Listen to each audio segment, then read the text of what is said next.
Oke,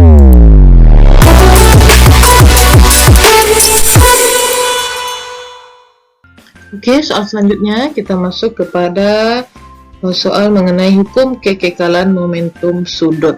Ya, seorang penari balet memiliki momen inersia yaitu 4 kg meter pangkat 2. Di sini kita misalkan ini momen inersia yang pertama. Ya, jadi di sini I1. Ya, diketahui di sini I1-nya yaitu 4,0 kg meter pangkat 2, ya, dan mulai berputar pada kelajuan 1,8 putaran per sekon. Nah, ini adalah kecepatan sudut yang pertama, ya. Kita misalkan ini adalah omega yang pertama, nah, yaitu 1,8 putaran per sekon. Ketika kedua lengannya terentang, kemudian kedua lengannya merapat ke tubuhnya, ternyata momen inersianya menjadi itu adalah I2, ya, momen inersia yang kedua 1,2 kg meter pangkat 2. Maka kelajuan sudut saat itu adalah, nah, yang ditanya adalah omega yang kedua. Jadi anak-anak, ini adalah hukum, ya, kekekalan momentum sudut.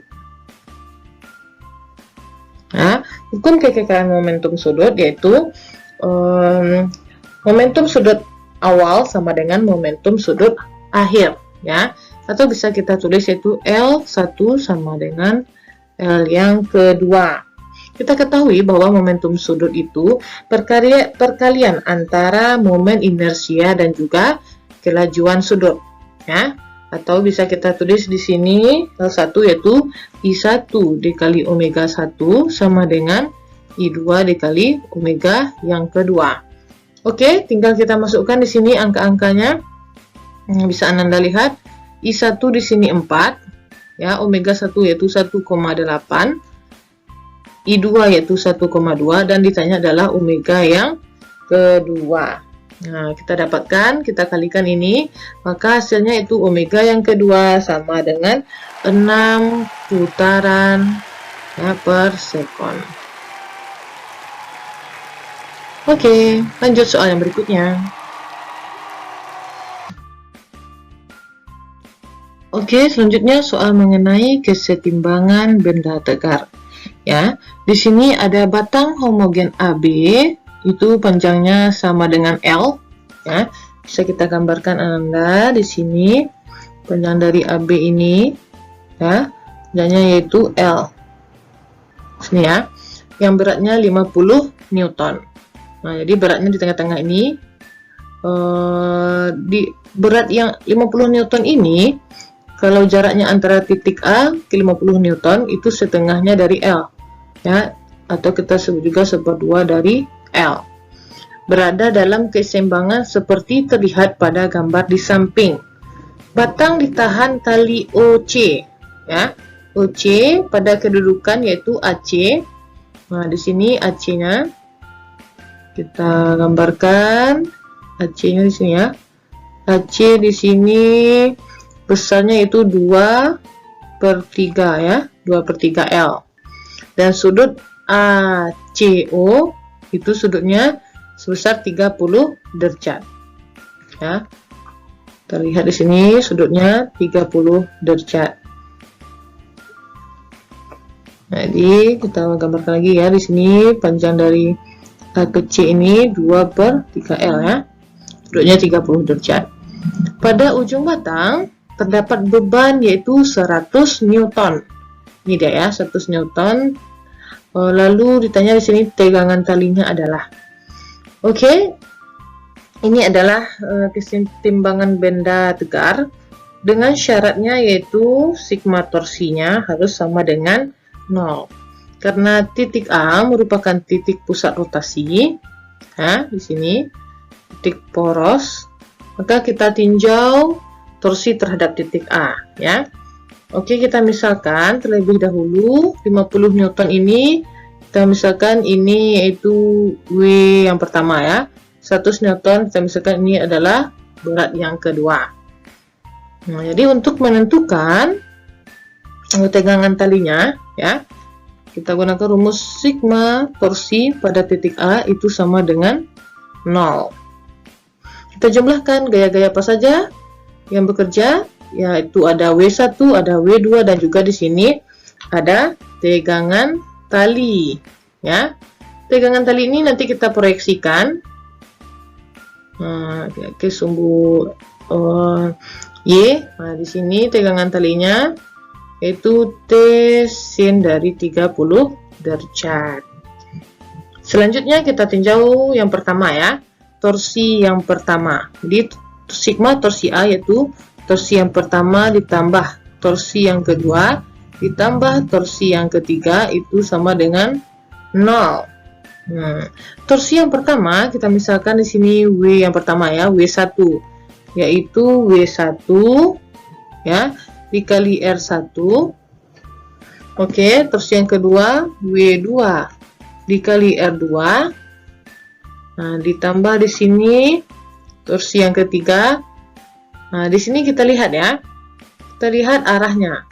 Kalau arah dari W1 kita putar terhadap titik poros yang ke A, kita putar terhadap sudut yang kecil sini, ya. Nah, maka arah torsinya yaitu positif searah jarum jam. Begitu juga untuk 100 Newton, kita putar di sini juga positif, ya. Lalu untuk torsi yang ketiga, T sin 30 derajat, kita putar terhadap poros A sudut yang terkecil. Nah, ini berlawanan arah jarum jam, jadi ini negatif. Maka kita buat di sini positif, ya, di sini juga positif. Nah, ya, untuk torsi yang ketiga ini bernilai negatif, ya. Negatif dari to sama dengan F kali R, ya. F-nya itu T sin 30 derajat dikali R3 sama dengan 0. Jika sudah kita dapatkan, maka kita masukkan angka-angkanya di sini, ya. W1, sana Anda lihat di sini, ya. W1-nya yaitu 50 Newton. 50 Newton dengan R1 tadi ini dia, ya, setengah L. Setengah L ditambah W2 di sini 100 Newton. 100 Newton dengan R2 yaitu jarak antara A ke B, ya. Jarak sepanjang A dan B ini tadi jaraknya yaitu L. Dikali L. Kita pindah luaskan aja, ya. T sin 30, sin 30 yaitu setengah dikali R3. R3 yaitu jarak antara A ke C. Supaya lebih jelas di sini, ya. Nah, jarak antara A ke C tadi di sini 2/3 L, ya. Maka kita buat di sini 2/3 L. Oke, selanjutnya kita sederhanakan. Ini sama-sama bagi 2, ini dapat 25, ya. Jadi di sini 25 L ditambah 100 L sama dengan, nah, ini bisa kita sederhanakan, 2 sama 2 habis, maka ini tinggal lagi T dikali 1/3 L. Kita jumlahkan ini 125 L sama dengan T 1/3 L. Lalu kita eliminasi L sama L. Nah, untuk mencari T sama dengan 125 dikali 3. Didapatkanlah hasilnya yaitu T sama dengan 375 Newton. Ya, jadi inilah tegangan talinya. Maka jawabannya yaitu D. Oke.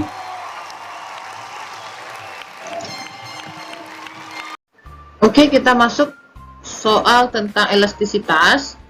Di sini soalnya itu seutas kawat gitar memiliki panjang, ini panjang mula-mulanya, ya. Jadi diketahui di sini panjang mula-mula itu L0 sama dengan 1 meter, ya. Dan luas penampangnya yaitu A. Sini A sama dengan 0,5 mm kuadrat. Ya, ini kita jadikan ke meter kuadrat, yaitu 0,5 dikali 10 pangkat min 6 meter kuadrat.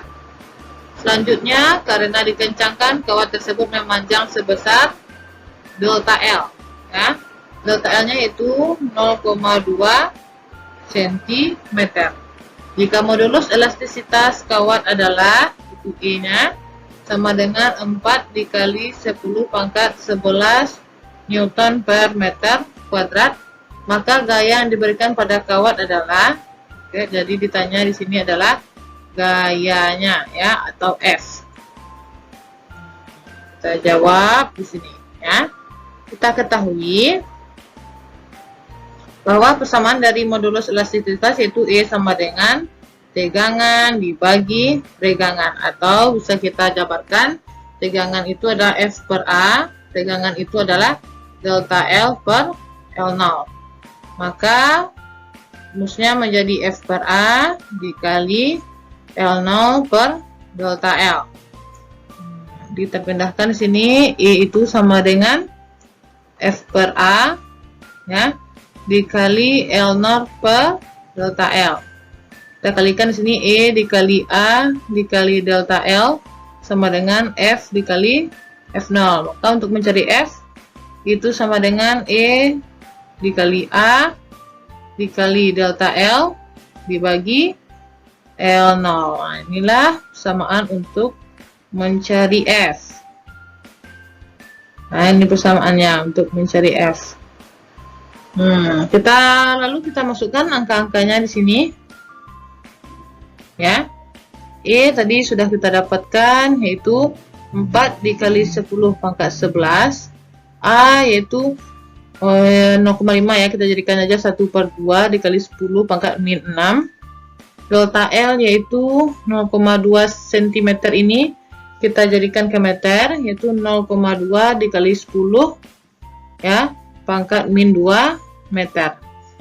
0,2 ini sama juga dengan 1/5 ya, kita buat di sini 1/5 dikali 10 pangkat min 2 dibagi L0 yaitu di sini 1 ya. Lalu bisa kita sederhanakan, 4 sama 2 dapat 2 ya. 2 dibagi 5 ya. 2 dibagi 5 dapat 0,4 dikali 11, 10 pangkat 11 dikali 10 ke 11 ya, min 6 dikurang min 2, min 8 sama dengan 0,4 dikali 10 di sini pangkat 3 atau 400 Newton. Nah, inilah jawabannya untuk gayanya, yaitu 400 Newton. C.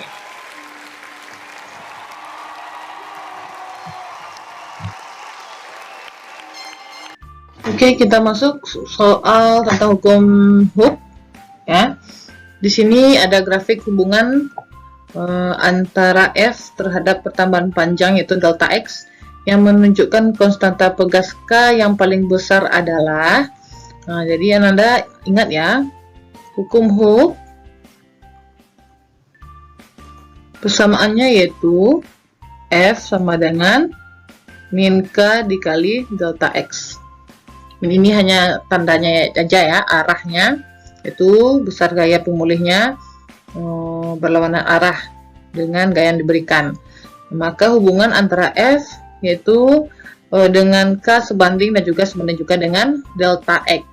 Untuk menentukan konstanta pegas yang paling besar, maka kita buat di sini konstanta pegas persamaannya yaitu K sama dengan F dibagi delta X. Ini dia persamaan dari konstanta pegas. Jadi kita lihat di sini konstanta pegasnya. Konstanta pegas yaitu F dibagi delta X ya. F-nya kita lihat di option A ya. F-nya gayanya di sini adalah 2 Newton, delta X-nya yaitu 4. Langsung saja kita buat ya. karena K ini juga bisa nanti kesatuannya Newton per centimeter. Tinggal kita bagi aja langsung 2 dibagi 4, yaitu 1/2 atau 0,5. Untuk yang B juga 3 dibagi 1 sama dengan 3. Untuk yang C 4 dibagi 2 sama dengan 2.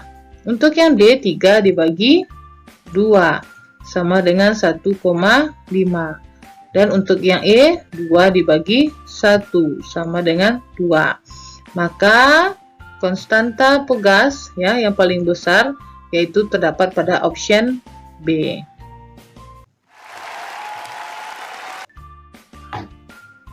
Soal mengenai susunan pegas. 3 pegas tersusun seperti gambar. Jadi Anda lihat di sini ada gambar sebuah pegas, ada beberapa pegas ya, 3 pegas. Jika tetapan pegas K1 ya, di sini K1-nya sama dengan 4K, maka nilai konstanta pegas gabungan adalah jadi pegas di sini campuran ya. Ada paralel, nanti juga hasil paralel ini nanti kita serikan dengan K1 ya. Masih ingat kalau dia paralel tinggal kita jumlahkan ya. Nah, jadi bisa kita gambarkan di sini. Jika pegasnya paralel, misalnya ini K1, ini K2 ya. Untuk mencari K penggantinya yaitu kita jumlahkan K1 ditambah K2 ya. Jika dia seri itu sejajar sini ya, misalkan ini K1 ini K2, maka untuk mencari konstanta pegas gabungannya yaitu 1/Ks sama dengan 1/K1 ditambah 1/K2. Nanti Anda samakan penyebutnya ya. Nah, lalu kita lihat di sini gambarnya. Langkah yang pertama kita lihat di sini gambar apakah ini susunannya seri atau paralel. Jadi di sini adalah paralel ya, tinggal kita jumlahkan K ditambah K sama dengan 2K. Nah, maka nanti pegas kita menjadi seperti ini. Ini bebannya ya, M. Jadi di sini 2K ya, jadi di sini 4K. Nah, ini gambarnya pegas disusun secara seri ya. Jika seri, tinggal kita masukkan ke persamaan 1/Ks ya sama dengan 1/2K ditambah 1/4K. Sama penyebutnya yaitu 4K. 4K dibagi 2K dapat 2 dikali 1 ya, 42 ditambah 4K dibagi 4K 1 dikali 1 dapat yaitu 3/4K. Untuk Ks kita balikkan ya, atau konstanta pegas gabungannya 4K dibagi 3. Oke Anda, tetap semangat, semoga Anda mendapatkan ujian yang memuaskan sesuai dengan usaha Anda.